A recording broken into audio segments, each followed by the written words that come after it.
Hey guys, Jay here with One Dream Farm, and if you watched our last video, we were processing some of our meat rabbits. So we decided to come forth today with another video of how we break down the meat rabbits and even how to can them in the pressure canner. So y'all stick with us, stay tuned, and see how this goes. As you can see in front of me, I have a fully processed rabbit. We let them chill overnight in the refrigerator.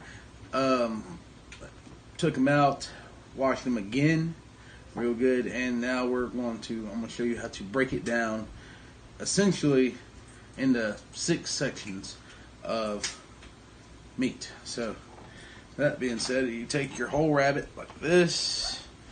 We'll start with the back legs. It's kind of similar to parting out a chicken.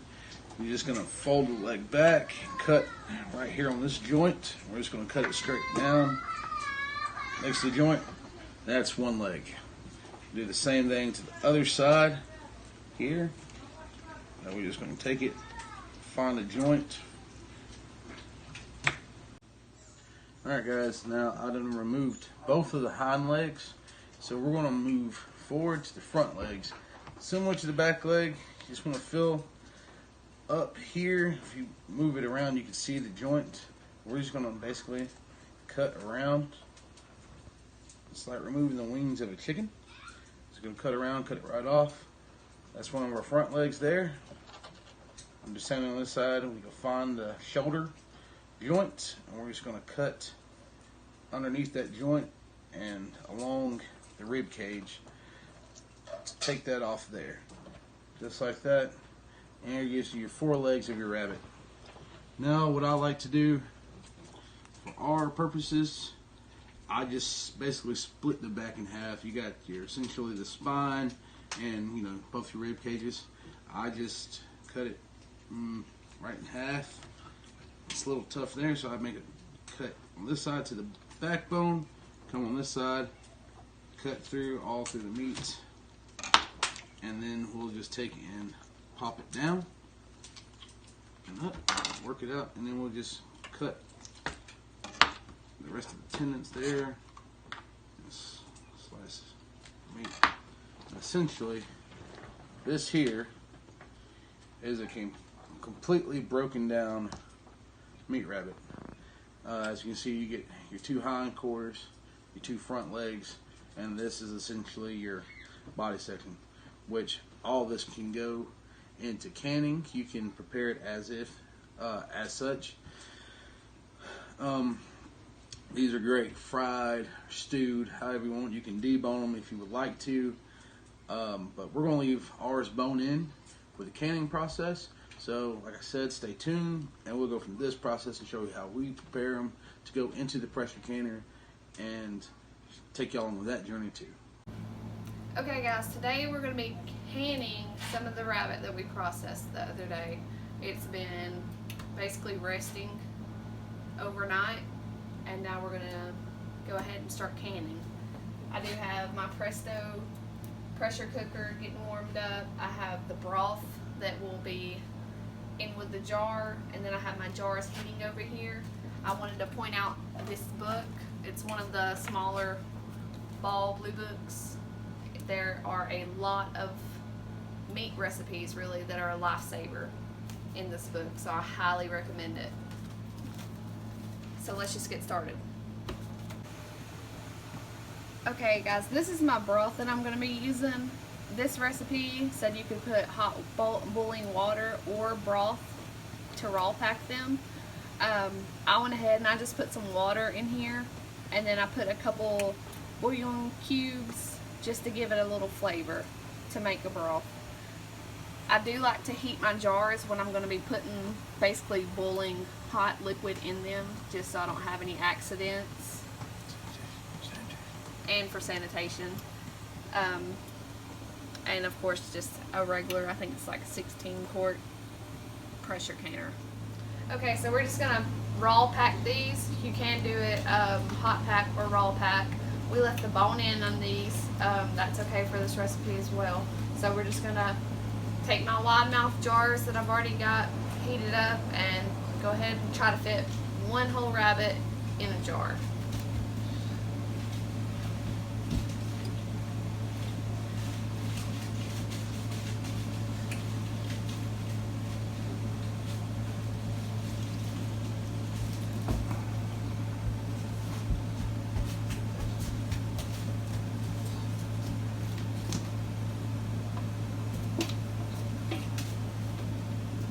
And we did go ahead and rinse these off really well before we started again.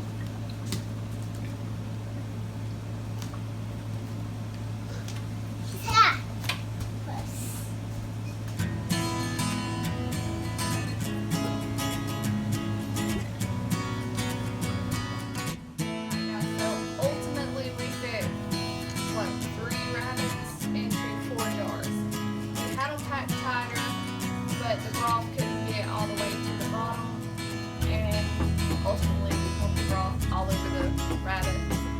So we unpacked and added another jar so they could adequately fit.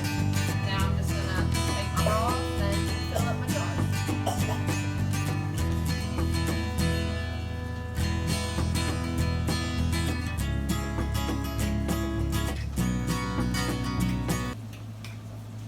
Supposed to leave an inch headspace. We'll have a little more than that, but it'll be fine.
On there, hand tighten it, and that's it. And you put it over into the pressure canner. So we got 4 quarts going into the pressure canner.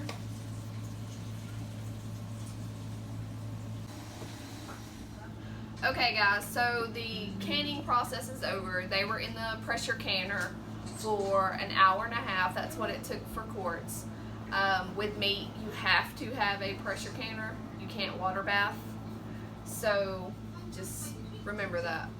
I've let the pressure out of the canner clearly because it's open, and took the weight off, let the pressure out. Now we're just going to remove these and let them rest. I have to let them rest for about 24 hours just to make sure they're good and settled and sealed very well. But as far as I can tell, everything looks okay. So we're just going to do this next step, get my handy dandy tool here and get them out.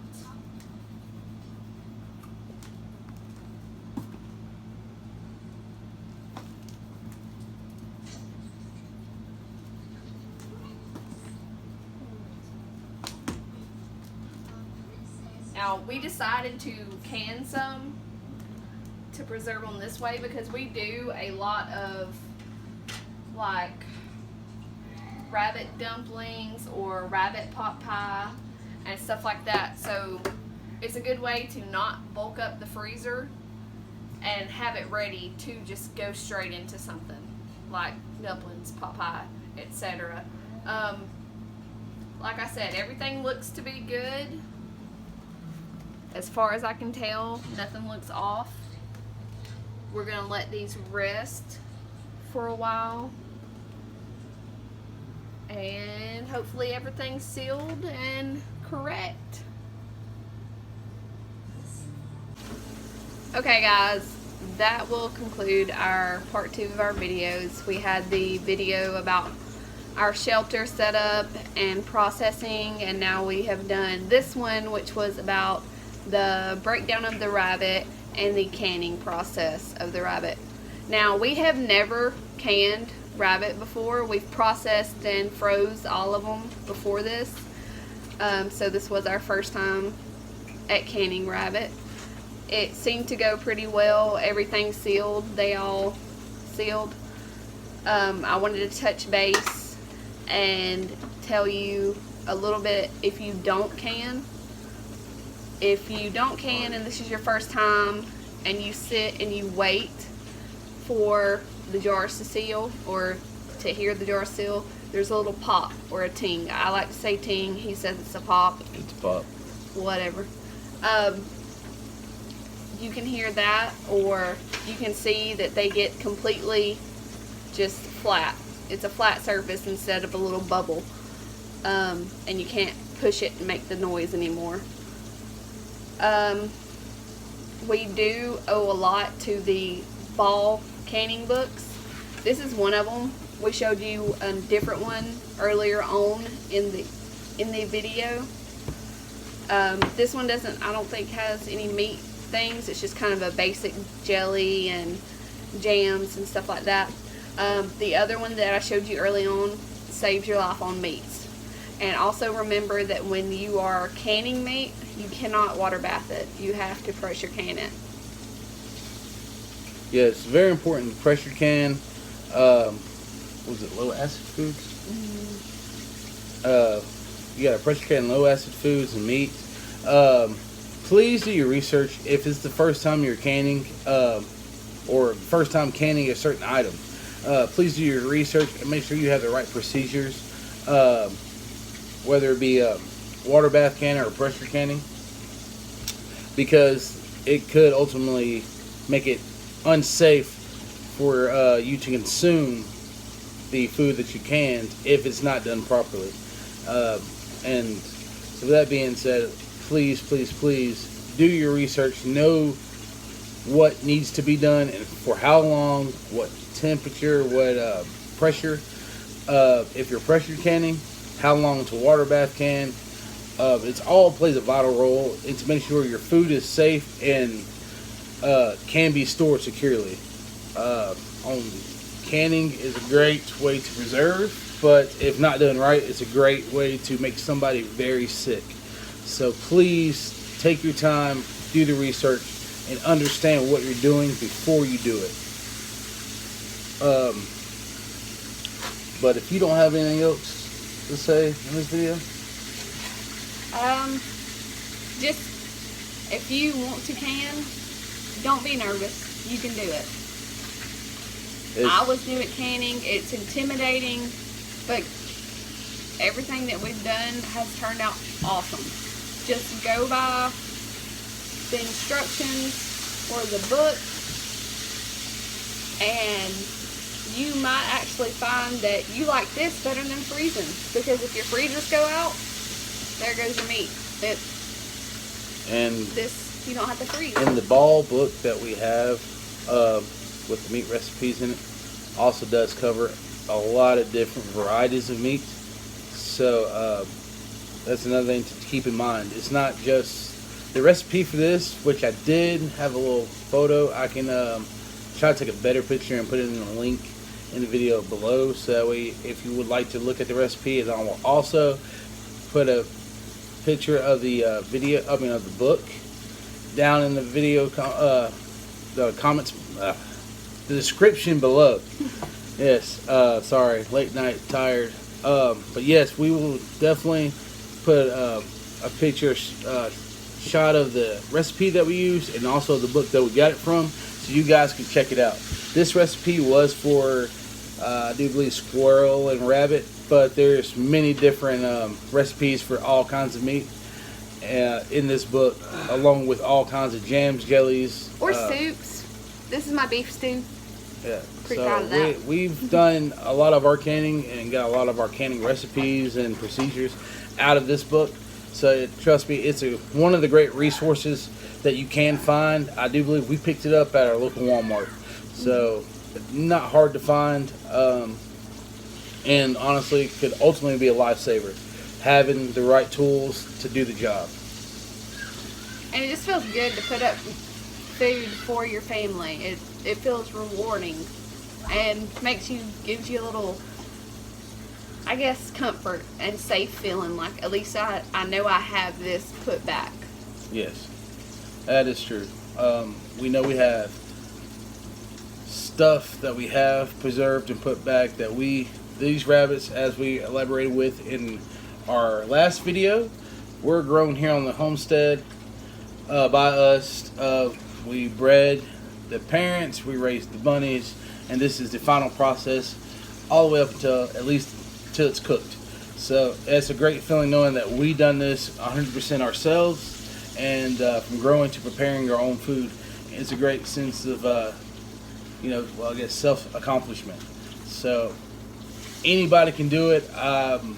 It may be a little intimidating, but honestly it's not anything anybody couldn't do. As long as you try and set your mind to it, I believe anybody can give a really good, strong go at doing everything that we do. I thought it was going to be a lot harder than it was when I first started to can, but it's not, as long as you follow the directions. Yes. And if we can inspire anybody or help anybody or anything to that nature, that's why we are making these videos, basically. Yes. Is to inspire, to help.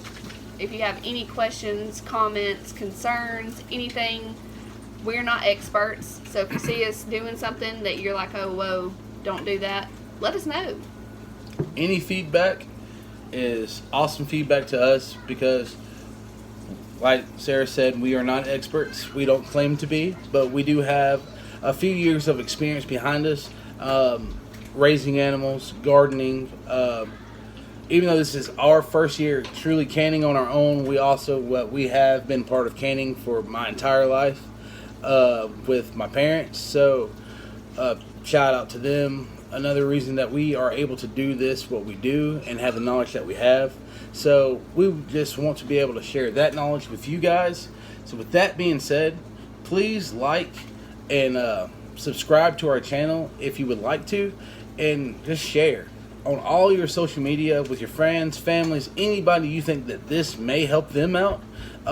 Maybe somebody you know that's getting started into the farming homestead community.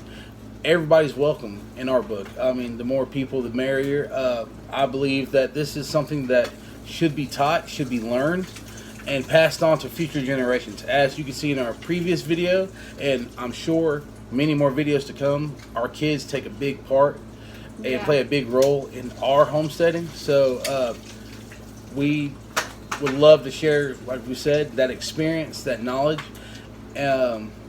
So we have something that we would like to say going forward, that the first thing would be, we would like to do a question and answer video, maybe possibly go live if we can find the proper time to do so.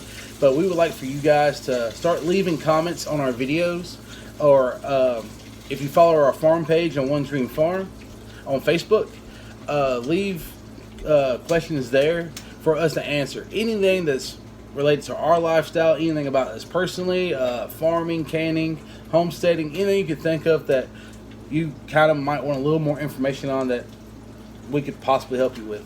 The second thing, we would like to say that, first off, thank you for all you guys who've already subscribed and liked our videos and our channel, and is following us along on our Facebook page and watching us on our journey to grow our homestead.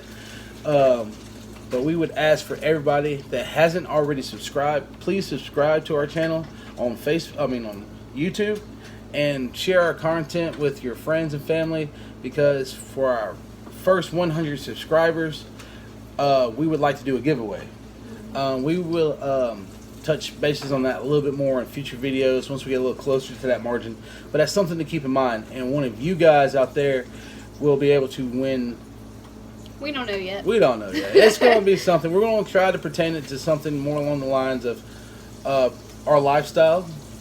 We haven't fully decided what we want to use as the grand prize, but it's just something to keep in mind, knowing that we are planning on doing a giveaway to one of our lucky subscribers. So we're just trying to get the word of One Dream Farm out, what we do, how we live, and try to share some of our experiences with you guys. So if you have nothing else to add to this, I have nothing else. So with that being said, I would like to say God bless. And y'all stay safe. Have a great day.